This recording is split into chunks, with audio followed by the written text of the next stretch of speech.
साथियों 8 400 400 400 जी हाँ, याद कर लीजिए व्हाट्सअप नंबर, क्योंकि अब चाहे आपका मैथ का सवाल हो, फिजिक्स, केमिस्ट्री, बायोलॉजी का हो, आपके हर डाउट्स, हर क्वेश्चन का मिलेगा तुरंत वीडियो सॉल्यूशन, वो भी सीधा आपके व्हाट्सअप पर। बस अपने फोन में डाउटनेट का 8 400 400 400 व्हाट्सअप नंबर सेव कर लीजिए, चैट ओपन कर लीजिए, फिर जो भी आपका डाउट्स है उस सवाल की बस फोटो खींचनी है, उसे क्रॉप करना है, 5 सेकंड में आपका वीडियो सॉल्यूशन आपको मिल जाएगा। क्लास 6 से 12 IIT, JEE, NEET, CBSE board, सभी स्टेट बोर्ड के बच्चों के लिए, तो देर किस बात की, अभी जाइए 8 400 400 पर अपना सवाल व्हाट्सअप कीजिए और अपने सभी डाउट्स को आउट कीजिए, लिंक डिस्क्रिप्शन में दिया गया है।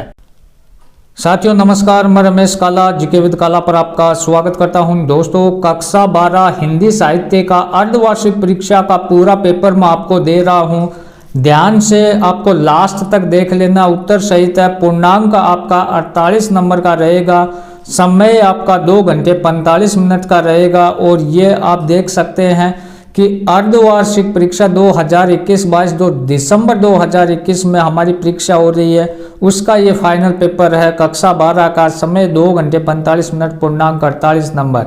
तो लास्ट तक इसको देख लेना है। और कक्षा 12 से संबंधित हिंदी साहित्य का मैटर हमारे नए चैनल काला की पाठशाला पर अर्धवार्षिक परीक्षा से विद सॉल्यूशन मिलेगा, डिस्क्रिप्शन में उसका लिंक है, उस चैनल को भी आप जरूर सब्सक्राइब कर लें। तो पहला आप देखें कि जयशंकर प्रसाद का जन्म काशी में हुआ।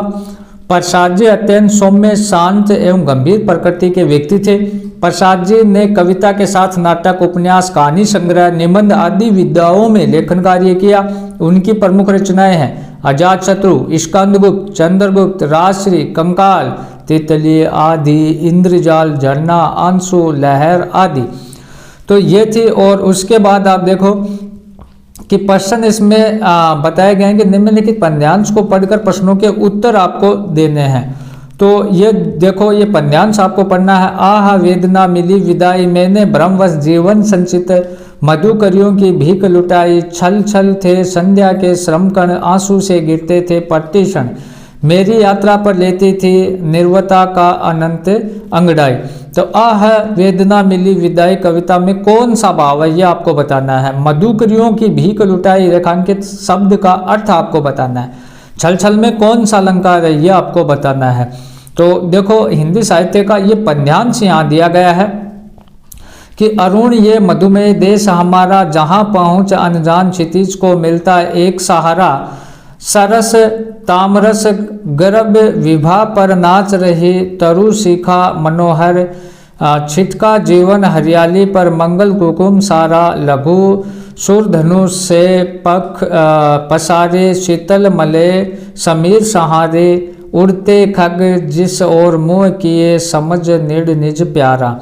तो उपयुक्त गद्यांश में देश की प्रशंसा की गई है। उड़ते खग और मुँह किए गए, समझ निज निज प्यारा पंक्ति में भारत की किस विशेषता के दर्शन होते हैं। सरस तामरस गर्भ विभा पर नाच रही, तरु शिखा मनोहर रेखांकित शब्द का अर्थ आपको बताना है। अब लघुतरात्मक इसमें प्रश्न कैसे होंगे वो भी आप देख लें।